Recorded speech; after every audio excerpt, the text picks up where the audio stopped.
ஹெல்மெட்ல முன்னாடி மாட்டி இருக்கிறது பார்த்தீங்கன்னா ஒரு சின்ன ஹெட்செட் டிஸ்பிளே. அண்ட் இந்த கேஜெட் வந்து ரொம்ப ஈஸியாக சிம்பிளாக நீங்களே ஆக்சுவலாக பண்ண முடியும். நான் இந்த வீடியோவில் அதை தான் சொல்ல போகிறேன். அண்ட் இதுக்கு முக்கியமான ரீசன் என்னன்னு பார்த்தீங்கன்னா, நம்ம நிறைய மேப்ஸ் யூஸ் பண்ணியிருக்கோம், கூகுள் மேப்ஸ். எஸ்பெஷலி நீங்கள் ஒரு புது ஊருக்கு போகிறதா இல்லைனா வந்துட்டு ஒரு சிம்பிள் டெஸ்டினேஷனுக்கே போகணுன்னாலுமே வந்துட்டு மேப்ஸ் கண்டிப்பாக யூஸ் பண்ணுவீங்க. உள்ளே வந்துட்டு நம்ம இப்போ ஹெல்மெட்ஸ் எல்லாம் பார்த்தீங்கன்னா சைடில் அந்த ப்ளூடூத் மாடியூலோட வந்துட்டு உங்களுக்கு இயர்பீஸ் இருக்கும் அண்ட் இன்டர்காம்ஸும் இருக்குது. அண்ட் அதை வந்து நீங்கள் ஃபோனில் கனெக்ட் பண்ணிவிட்டு கூகுள் மேப்ஸ் டேரக்ஷன் சொல்கிறது வந்து நீங்கள் யூஸ் பண்ணி கண்டிப்பாக நீங்கள் ட்ராவல் பண்ணலாம். இவ்வளோ நாள் இதுக்கு சொல்யூஷன் தேடும் போது தான் தெரிஞ்சது, ஒரு சின்ன ESP32 அப்படின்னு ஒரு மைக்ரோ கண்ட்ரோலர் இருக்குது. அது ப்ளஸ் ஒரு சின்ன OLED டிஸ்பிளே, பேட்டரி எல்லாமே சேர்ந்துட்டு ஒரு சிம்பிளான மெக்கானிசம்லேயே வந்துட்டு வைஃபை அண்ட் ப்ளூடூத் இந்த சின்ன கேஜெட் நம்ம ரெடி பண்ணியிருக்கோம். முக்கியமாக இது வந்துட்டு என்னென்ன ஃபீச்சர்ஸ் இருக்குது அப்படின்றத சொல்ல போகிறேன். நீங்கள் மேப்ஸ் வந்துட்டு நேவிகேஷன், கம்ப்ளீட் நேவிகேஷன் இதில் பார்க்கலாம். And more over WhatsApp messages or any messages notification வந்துட்டு இது உங்களுக்கு டிஸ்பிளே ஆகும். கால்ஸ் யார் பண்ணுறாங்க அப்படின்றது வந்துட்டு இந்த டிஸ்பிளேல உங்களுக்கு தெரியும். அண்ட் இதை வந்துட்டு எப்படி பில்ட் பண்ண போகிறோம் அப்படின்ற டீட்டெயில் ஸ்டெப்ஸ் வந்து இந்த வீடியோவில், இந்த நெக்ஸ்ட் பார்ட் ஆஃப் த வீடியோவில் பார்க்க போகிறீங்க. இதில் என்ன பார்ட்ஸ் இருக்குது, நீங்கள் எங்கே வாங்கணும், அண்ட் இதோட டோட்டல் காஸ்ட் எவ்வளோ ஆகும் அப்படின்றத நான் கம்ப்ளீட்டாக இந்த வீடியோவில் பிரேக் டவுன் பண்ணியிருப்பேன். ஸோ இந்த வீடியோ மறக்காமல் என்ட்ரிக்கும் பாருங்கள்.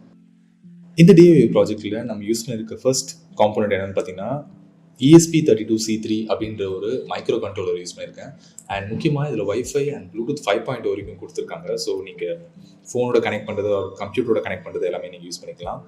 செகண்ட் பார்த்தீங்கன்னா நம்ம ஒரு மைக்ரோ OLED டிஸ்பிளே யூஸ் பண்ணியிருக்கேன். இது வந்து ஒரு blue colour OLED display. And third component பார்த்தீங்கன்னா லித்தியம் பாலிமர் பேட்டரி. இதில் ஒரு கெப்பாசிட்டி பார்த்தீங்கன்னா 480 mAh கெப்பாசிட்டியில் 3.7 volt lithium polymer battery use பண்ணியிருக்கோம். இதை சார்ஜ் பண்ணுறதுக்கு நம்ம ஒரு சார்ஜிங் மாடியூல் யூஸ் பண்ணியிருக்கோம். இது வந்து நான் ஆக்சுவலாக நான் பர்ச்சேஸ் பண்ணல, ஒரு பழைய வயர்லெஸ் இயர்ஃபோன்ஸோட சார்ஜிங் கேஸ்லேருந்து எடுத்திருந்தேன். ஸோ அண்ட் இந்த ப்ராடக்ட்ஸ் எல்லாத்தையும் சால்டர் பண்ணுறதுக்கு நம்ம ஒரு சால்டரிங் அயன் யூஸ் பண்ணுறோம். And other components like soldering flux and சால்டரும் நம்ம கண்டிப்பாக தேவைப்படும். இதெல்லாம் யூஸ் பண்ணிவிட்டு நம்ம சால்டரிங் பண்ணலாம். ஃபர்ஸ்ட் திங், நம்ம ESP32ல் நம்ம வந்து 5 பேட்ச் சால்டர் பண்ணிக்க போகிறோம். ஃபர்ஸ்ட் என்னென்னா 5 வோல்ட், 3.3 வோல்ட், கிரவுண்ட், 21 and 20 இந்த பின்ஸ் எல்லாத்தையுமே வந்து ப்ரீடென் பண்ணிக்க போகிறோம். ஸோ இதில் வந்துட்டு நம்ம டிஸ்பிளே வந்து டேரெக்டாக கனெக்ட் ஆக போகுது. டிஸ்பிளேல பார்த்தீங்கன்னா VCC, ground, SCL and SD அப்படின்னு சொல்லி ஒரு 4 பேட்ஸ் இருக்குது. அது வந்து நம்ம ESP32வோட சால்டர் பண்ணிக்க போகிறோம். இந்த ஸ்கீமேட்டிக்கான டயக்ராம் வந்து நான் இந்த வீடியோவில் வந்து நெக்ஸ்ட் டிஸ்பிளே ஆகும். அதை பாஸ் பண்ணிவிட்டு நீங்கள் அந்த இமேஜ் ரெஃபரன்ஸை யூஸ் பண்ணிக்கலாம்.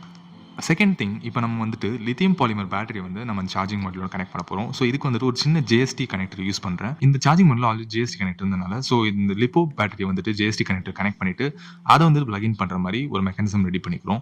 ஸோ இந்த வயர்ஸ் வந்துட்டு கரெக்டாக பொலாரிட்டி செக் பண்ணிவிட்டு நம்ம சால்டரிங் எல்லாத்தையுமே கம்ப்ளீட் பண்ணி பேட்டரியில் பிளக்இன் பண்ணிக்கிறோம். யூஸ்வலாக லிப்போ பேட்டரி வந்துட்டு இந்த மாதிரி ஒரு கனெக்டர் யூஸ் பண்ணி கனெக்ட் பண்ணதான் கரெக்டான மெத்தட். ஸோ இந்த மாதிரி முடிச்சுட்டு நம்ம நெக்ஸ்ட் வந்துட்டு இந்த சார்ஜிங் போர்டில் வர 5 வோல்ட் அண்ட் கிரவுண்ட் வந்துட்டு நம்ம ESP32 இருக்க 5 வோல்ட் அண்ட் கிரவுண்டோட டேரெக்டாக சால்டர் பண்ணிக்கிறோம். சால்டர் பண்ணி முடிச்ச உடனே இந்த மாடியூல் வந்து கரெக்டாக ஒர்க் ஆகுதுன்னு செக் பண்ணிக்கலாம். மூணாவது விஷயமா இந்த கம்ப்ளீட் மெக்கானிசம் வந்து டர்ன் ஆன் பண்ணுறதுக்கு ஒரு சின்ன ஸ்லைடிங் ஸ்விட்ச் யூஸ் பண்ணுறேன் ஆன் ஆஃப் மெக்கானிசமுக்கு. இது வந்து நான் டேரெக்டாக அந்த 5 volt from charging module to ESP32 பண்ணியிருக்கேன். ஃபைனல் வந்துட்டு நம்ம ஆன் பண்ணி பார்த்தா எல்லாமே கரெக்டாக ஒர்க் ஆகிட்டு இருக்கு. So soldering is done. So electronics எல்லாமே கம்ப்ளீட் ஆன உடனே இதுக்கு வந்துட்டு நம்ம 3D பிரிண்டிங் கேஸ் வந்து நான் சொல்லியிருந்தேன். இந்த 3D printing case will be of 2 parts. So first main பார்ட்டில் வந்து இந்த எலக்ட்ரானிக் காம்பனன்ட்ஸ் எல்லாமே இதுக்குள்ளே போகும். அண்ட் இதில் வந்துட்டு இன்னொரு ஸ்லைடிங் பார்ட் வந்துட்டு ஹெல்மெட்டில் ஃபிக்ஸ் பண்ண போகிறோம்.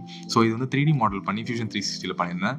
அண்ட் இது வந்து ஸ்லைசிங்க்கு ஒரு அல்டிமேக்கர் கியூரான்னு சொல்லி ஒரு சாஃப்ட்வேரில் ஸ்லைசிங் பண்ணிவிட்டு நம்ம 3D பிரிண்டிங் மிஷினில் லோட் பண்ணிவிட்டு இது வந்து ஆக்சுவலாக TPU அப்படின்ற ஒரு ஃபிலமெண்ட் வெரைட்டியில் ஆக்சுவலாக பிரிண்ட் பண்ணியிருந்தேன். எதுக்குன்னா TPU வந்து ஃப்ளெக்சிபிளாக இருக்கும். ஸோ கீழே வச்சாலும் உடையாது.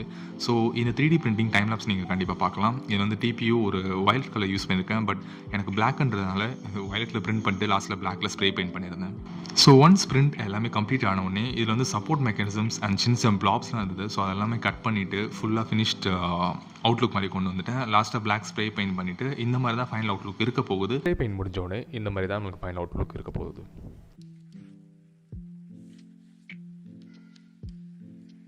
கான்ஃபிகரேஷன் பார்ட்டுக்கு போக போகிறோம். இதில் பார்த்தீங்கன்னா நம்ம ESP32 வந்துட்டு சிஸ்டமோட கனெக்ட் பண்ணினோடனே இந்த வெப்சைட் லிங்க் நான் வந்து டிஸ்கிரிப்ஷனில் கொடுக்குறேன். ஸோ இதுக்குள்ளே போயிட்டிங்கன்னா நீங்கள் ஃபஸ்ட்டு இன்ஸ்டால்ன்ற ஒரு இது பார்ப்பீங்க லெஃப்ட் சைடில். அது கிளிக் பண்ணோடனே மேலே போர்ட்ஸ் காட்டும். அந்த நம்ம கனெக்ட் பண்ண ESP32 போர்ட் செலக்ட் பண்ணிவிட்டு ஓகே கொடுத்தீங்கன்னா கனெக்ட் ஆகிடும். ஸோ இதில் வந்து இன்ஸ்டால் கேட்ட உடனே இன்ஸ்டாலேஷன் கம்ப்ளீட்டாக முடிச்சுட்டு நீங்கள் நெக்ஸ்ட் கொடுக்கலாம். இதை க்ளோஸ் பண்ணிவிட்டு இதை கம்ப்ளீட்டாக கான்ஃபிகரேஷன் பண்ணுறதுக்கு நெக்ஸ்ட் பார்த்தீங்கன்னா செட்டிங் ஆஃப் டிவைஸ் அப்படின்ற பட்டன் இருக்கும். அதை ப்ரெஸ் பண்ணிவிட்டு இந்த மாதிரி ஒரு பேஜ் ஓப்பன் ஆகும். இதுலேயும் கனெக்ட் ESP32 அண்ட் உங்கள் போர்ட் வந்து செலக்ட் பண்ணிவிட்டு ஓகே கொடுத்துக்கோங்க. ஒன்ஸ் கனெக்ட் ஆனதும் இந்த மாதிரி உங்களுக்கு ஸ்க்ரீன் வரும். இதில் வந்துட்டு நீங்கள் அந்த ஜிஃப் ஆப்ஷன் மாற்றுறதா இல்லை அதோட ஸ்பீட் எந்த மாதிரி டிலே இருக்கும் அப்படின்றது எல்லாமே சேஞ்ச் பண்ணிக்கலாம். கீழே வந்து டிஃப்ரெண்ட் ஜிஃப் ஆப்ஷன்ஸ் கொடுத்துருக்காங்க. ஸோ உங்களுக்கு பிடிச்ச மாதிரி நீங்கள் கஸ்டமைஸ் பண்ணிக்கலாம். இன்கேஸ் நீங்கள் பஸர் யூஸ் பண்ணால் அது இந்த பேஜில் கான்ஃபிகரேஷன் பண்ணலாம். அடுத்தது க்ரோனோ செட்டப். ஸோ இதில் தான் வந்து நீங்கள் ஆப்போட கனெக்ட் பண்ணிவிட்டு உங்களுக்கு ஜிமேப்ஸ் லொக்கேஷன் அந்த அப்டேட்ஸ் எல்லாமே இதில் தான் வரும். அண்ட் 4th பேஜில் பார்த்தீங்கன்னா நீங்கள் என்ன டைப் டிஸ்பிளே யூஸ் பண்ணியிருக்கீங்கன்னு செலக்ட் பண்ணலாம். கீழே மெமரி கார்டு யூஸ் பண்ணியிருக்கீங்களா இல்லை ஸ்பீக்கர்ஸ் யூஸ் பண்ணியிருக்கீங்களா அப்படின்றது இதில் கான்ஃபிகர் பண்ணிக்கலாம். பட் நம்ம இதில் அவ்வளோ பண்ண போகிறதில்ல.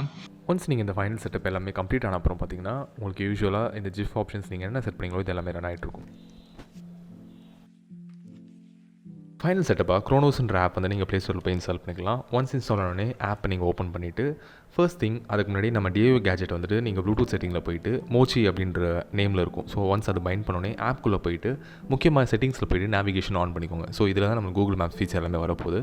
அண்ட் ஃபைனலாக நோட்டிஃபிகேஷன்ஸ் ரிசீவ் ஆகிறதுக்கு உள்ள செட்டிங்ஸில் போனீங்கன்னா நோட்டிஃபிகேஷன்ஸ் டேப்பில் உள்ள ஆப்ஸ்ன்னு இருக்கும். மேலே கால் எஸ்எம்எஸ் எல்லாத்தையும் பட்டன் எனேபிள் பண்ணிவிட்டு ஆப்ஸில் போய் உங்களுக்கு என்னென்ன நோட்டிஃபிகேஷன்ஸ் வரணுமோ நீங்கள் அதை எல்லாமே எனேபிள் பண்ணிக்கலாம். ஒன்ஸ் இந்த செட்டப் எல்லாமே கம்ப்ளீட் ஆனோடனே உங்களோட கம்ப்ளீட் டிவைஸ் வந்து ரெடியாக இருக்கும். அண்ட் இதில் சின்ன சின்ன டைனி ஃபீச்சர்ஸ் வந்து ட்வீக் பண்ணுற மாதிரி இருக்குது. ஸோ நான் அதை பற்றி கம்ப்ளீட்டாக எக்ஸ்ப்ளோர் பண்ணல. பட் உங்களுக்கு வேணும்னா நீங்கள் அதை டெஸ்ட் பண்ணி பார்க்கலாம்.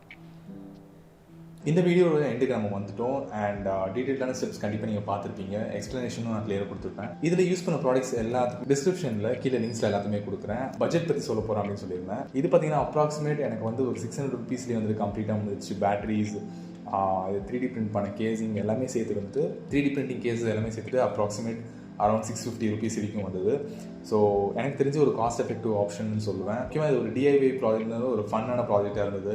இந்த மாதிரி கண்டென்ட் நீங்கள் ஃபியூச்சரில் நிறைய பார்க்கணும்னு நினச்சிங்கன்னா மறக்காமல் கமெண்ட்ஸை சொல்லுங்கள். நெக்ஸ்ட் வீடியோவில் இந்த மாதிரி ஒரு இனோவேட்டிவான ப்ராஜெக்ட் இன்னும் நிறையவே பண்ணலாம். அண்ட் இந்த மாதிரி கண்டென்ட் நிறைய பிடிச்சிருந்தா மறக்காம சேனல் சப்ஸ்கிரைப் பண்ணிவிட்டு அந்த வீடியோவை லைக் பண்ணிக்கோங்க. நம்ம நெக்ஸ்ட் வீடியோவில் பார்ப்போம். தேங்க்யூ.